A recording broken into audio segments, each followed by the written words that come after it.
রাজনীতিতে যৌনতা বা সেক্সের যে প্রভাব, এটা নিয়ে আলোচনা করব। এটির দুটো বিষয় রয়েছে। বিয়ে-শাদীর মাধ্যমে যে যৌনতা নারীর সঙ্গে পুরুষের, পুরুষের সঙ্গে নারীর, এবং সেটা কেন্দ্রিক যে ভালোবাসা, সে ভালোবাসার মাধ্যমে সারা দুনিয়াতে রাজনীতিতে কী হয়, এটি একটা প্রসঙ্গ। আরেকটি হলো বিবাহ বহির্ভূত সম্পর্ক, পরকীয়ার সম্পর্ক। কর্তা ব্যক্তিরা যখন, রাজনীতির বড় বড় মানুষরা যখন এই ধরনের পরকীয়ার সম্পর্কে জড়িয়ে পড়ে, সেখানে কী ধরনের ঘটনা ঘটে। নারী এবং পুরুষের মধ্যে যে যৌন সম্পর্ক, সেই সম্পর্কের বাইরে পুরুষে পুরুষে সমকামিতা, নারীতে নারীতে সমকামিতা, এটাও রাজনীতির প্রাচীন একটি, যাকে বলা হয় অপসংস্কৃতি। বহু রাষ্ট্র, বহু নগর রাষ্ট্র, বহু যুদ্ধ কেবলই মাত্র এই কারণে হয়েছে। এর বাইরে বিকৃত রুচি এবং বহুগামিতা। আপনারা জানেন যে বড় বড় রাজাবাসায় তাদের হারেম থাকে, তারপর তাদের হাজার হাজার উপপত্নী থাকে, তারপরেও তাদের যৌন লিপ্সা শেষ হয় না। এজন্য প্রজাদের স্ত্রী, কন্যা, বোন, এমনকি মা, তাদেরকে ছিনিয়ে আনার জন্য রাজকীয় বাহিনীকে ব্যবহার করার ফলে কত বিদ্রোহ হয়েছে, কত ক্ষমতা হারিয়েছে কত মানুষ, এই বিষয়গুলো নিয়ে সংক্ষেপে আলোচনা করব। সবার শেষে আলোচনা করব যখন সিংহাসনের একটা পর্যায়ে বা রাজনীতির একটা পর্যায়ে এই যৌনতা, বিশেষ করে নেতিবাচক যৌনতা খুব বেশি প্রবল আকার ধারণ করে, তখন সেখানে কি হয়।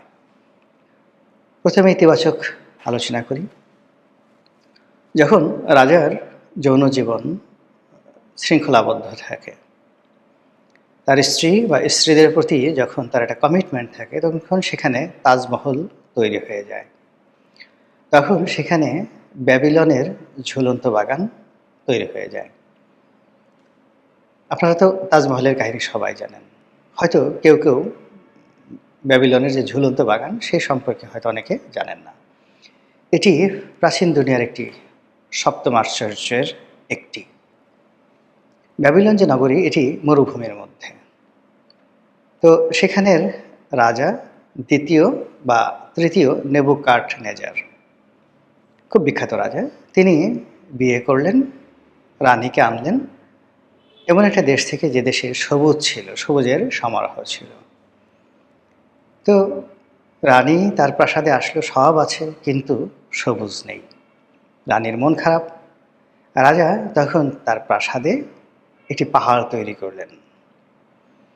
পাহাড়ের বাঁকে বাঁকে সে একটা বাগান, ঝুলন্ত বাগান তৈরি করলেন, কৃত্রিম বাগান, রানীর মনোরঞ্জনের জন্য, এবং সেখানে ঝর্ণার ব্যবস্থা করলেন ওই ব্যাবিলন নগরীতে। এটাকে বলা হয় পৃথিবীর সপ্তম আশ্চর্য প্রাচীন জামানাতে। এরকম অসংখ্য ঘটনা প্রেমকে কেন্দ্র করে।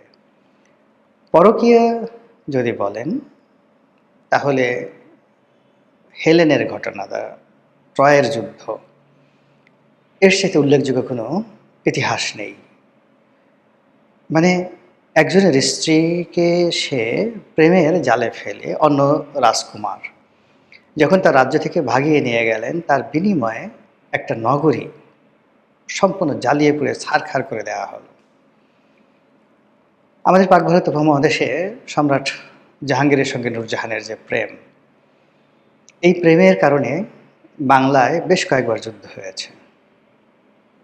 এই প্রেমের কারণে দিল্লিতে বেশ কয়েকবার যুদ্ধ হয়েছে। পরে সেই প্রেম পূর্ণতা পায় এবং নূরজাহান সম্রাজ্ঞী রূপে ভারতে যে ইতিহাস তৈরি করে গেছেন, সেই ইতিহাস কেবলমাত্র ভারতবর্ষ নয়, সারা দুনিয়ার সাম্রাজ্ঞীদের ইতিহাসে এক অনন্য।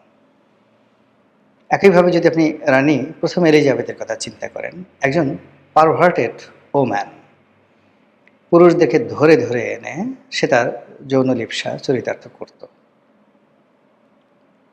একইভাবে সম্রাট নিরোর মা, ওই যে সেই নিরো, তার নাম ছিল অ্যাগ্রোপিনা, তিনিও এভাবে, যাকে বলা হয় সেক্সুয়ালি পারভার্টেড ছিলেন।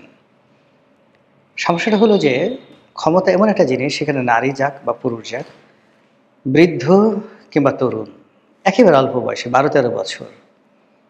সেক্ষেত্রে দেখা যাচ্ছে যে এখানে যৌনতা একটা পারভার্সনের পর্যায়ে চলে যায়। এভাবে চলছে, বহু যুগ ধরে চলছে। চলতে আমাদের এই বাংলাদেশেও কিন্তু চলছে। হয়তো অবস্থার পরিবর্তন হয়েছে। আমরা অনেক কথা বলি না, অনেক কিছু করি না। কিন্তু চলছে। এখন এর ফলে কি হয়? প্রথমত, যেখানে রাজনীতির সাথে যারা সম্পৃক্ত লোকজন রয়েছেন, তারা এই যৌন যে সম্পর্কটি, এটি একটা যাকে বলে সীমার মধ্যে রাখেন। এটিকে কানুনের মধ্যে রাখেন এবং সমাজের যে ট্র্যাডিশন রয়েছে, ঐতিহ্য রয়েছে, সেই ঐতিহ্যের মধ্যে তারা রাখেন। তখন সেই রাজ্যে শান্তি, শৃঙ্খলা প্রতিষ্ঠিত হয়। আর রাজা স্বয়ং যদি সমকামী হন, রাজা স্বয়ং যদি সেই বহুগামী হন, রাজা নিজের স্ত্রীর পরিবর্তে যদি পরস্ত্রীর প্রতি মানসিকভাবে দুর্বল থাকেন এবং এই রোগ দ্বারা আক্রান্ত হন, মানে কিছু মানুষ আছেন বিশেষ করে রাজাদের মধ্যে, নিজের ঘরে অনেক সুন্দরী স্ত্রী, দেখার মতো, আপনি সারা দুনিয়া যার প্রশংসা করবে, কিন্তু তার কাজের লোক কালু মিয়ার স্ত্রী জরিনা বেগম, হাড় ঝিরঝিরে শরীর, দাঁত মাজে না, হয়তো দুটো দাঁতও পড়ে গেছে, কিন্তু রাজার কেন জানি জরিনা বেগমকেই লাগবে। আপনারা যারা সাহেব বিবি গোলাম পড়েছেন, বিমল মিত্রের সে বিখ্যাত উপন্যাস, সেখানে এরকম একটা ঘটনা দেখতে পাবেন। তো এই রকম রাজা যখন কোনো একটা দেশে রাষ্ট্র ক্ষমতায় আসে, সেখান থেকে আল্লাহর যে বরকত, সেই বরকত চলে যায়। দ্বিতীয়ত হলো যে এইরকম রাজার, আপনি হয়তো জানবেন না, অনেক রাজার এরকম গোপন সম্পর্ক থাকে, কিন্তু আপনি বুঝবেন কি করে?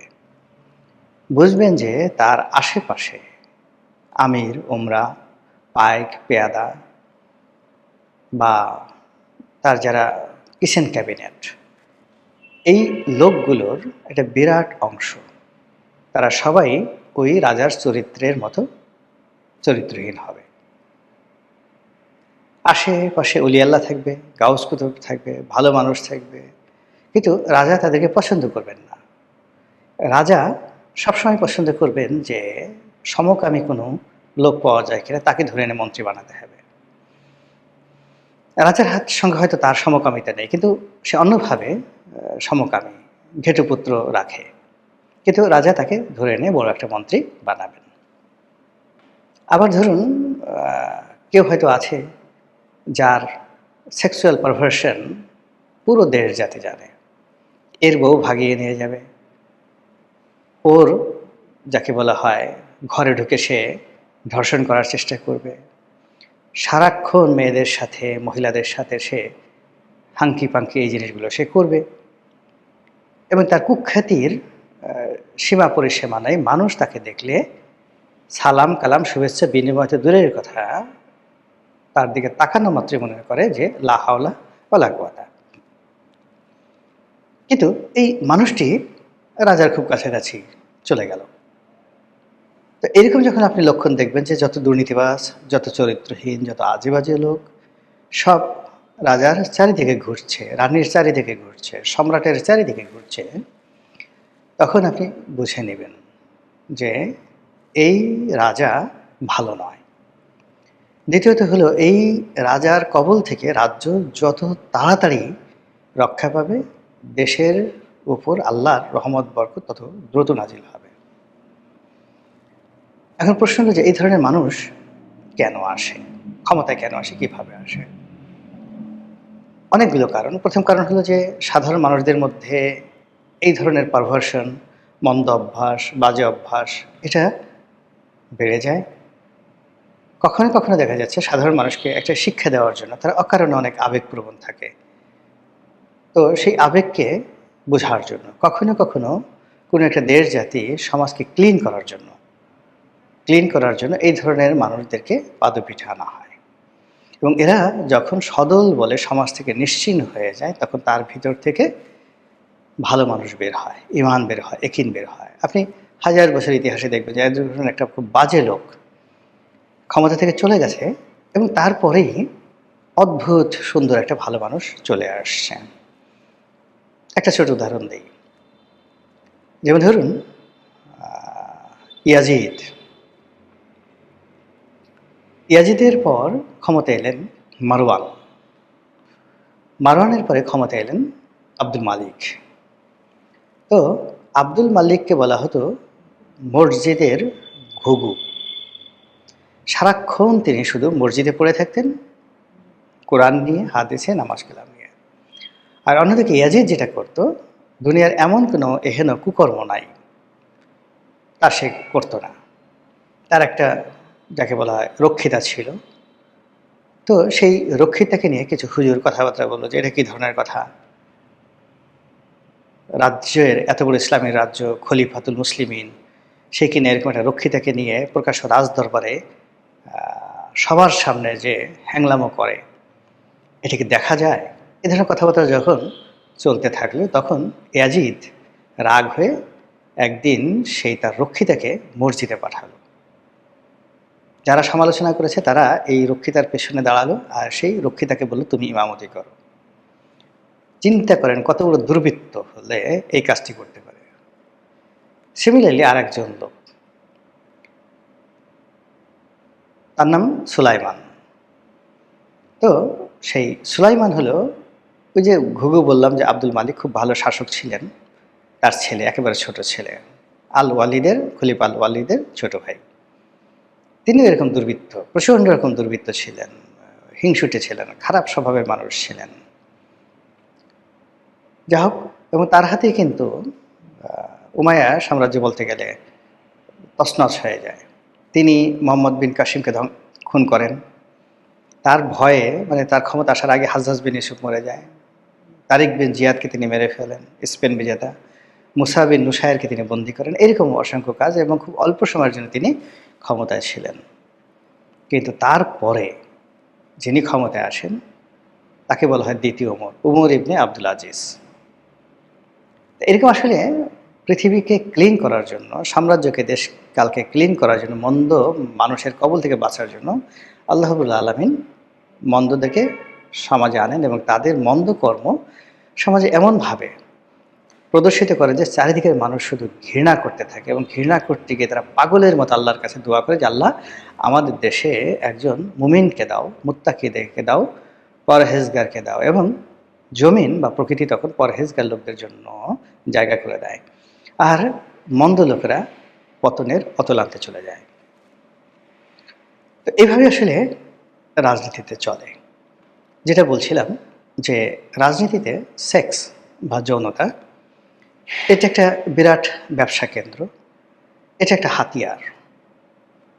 এবং যে রাজা এই জিনিসগুলো প্রিভিলেজ দেয়, আপনি দেখুন এই যে আওয়ামী লীগ জমানাতে পাপিয়া কাণ্ড, কিংবা এরশাদ সাহেবের জমানাতে তার যে যৌনতা, সেই যৌনতা মানে জিনাত মোশাররফ থেকে শুরু করে কত মানুষের সাথে, এখন যারা জীবিত আছে আমি তাদের নাম বললাম না, অসংখ্য নারী, ভদ্র ঘরের নারী, প্রভাবশালী পরিবারের নারী, তিনি ছলে বলে কৌশলে যেভাবে পুরো সমাজটাকে যৌনতার দিকে ঠেলে দিয়েছিলেন, যার ফলে কি হলো, ইতিহাস তাকে ক্ষমা করেনি।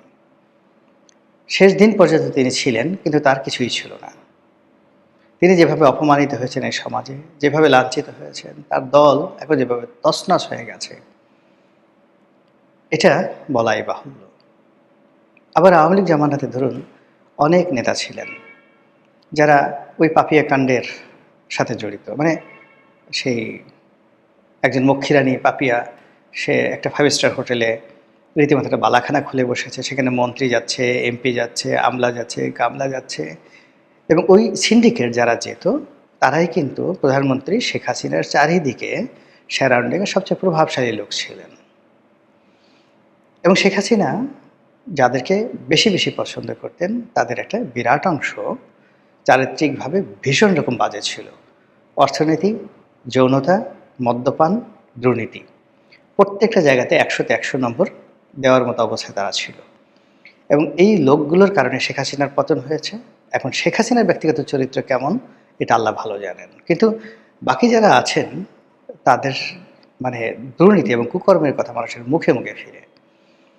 ফলে কি হলো, অনেক কাজ করেছেন শেখ হাসিনা, কিন্তু তার সেই কাজের ভেতর থেকে রহমত বরকত চলে গেছে। এবং যখন রাষ্ট্র ক্ষমতা চারিদিকে এভাবে যৌনতা থাকে, মন্দ মানুষের সমাবেশ থাকে, এবং আপনি খুঁজে দেখেন যে শেখ হাসিনার চারিদিকে একটা সিঙ্গেল লোক খুঁজে বের করেন, ৫ ওয়াক্ত নামাজ পড়ে, ঘুষ খায় না, ভালো মানুষ, ব্যক্তিগত জীবন পারিবারিক জীবনে দুর্নাম বদনাম নেই। ১০০ জন লোককে আপনি খুঁজে বের করেন তো আছে কিনা? সিমিলারলি আপনি চিন্তা করেন ডক্টর মোহাম্মদ ইউনূস ফেল করলেন কেন? তিনি যে চক্রটি গড়ে তুলেছিলেন, তিনি নিজে সহ অন্য সবাই, আপনি কি তাদের যৌন জীবন সম্পর্কে ভালো কথা বলতে পারবেন? ব্যক্তিগত চরিত্র, নৈতিক চরিত্র, অর্থনৈতিক চরিত্র। ফলে কি হলো, তাদের সবার সারা জীবনের যে অর্জন, সেই অর্জনগুলো নষ্ট হয়ে গেল।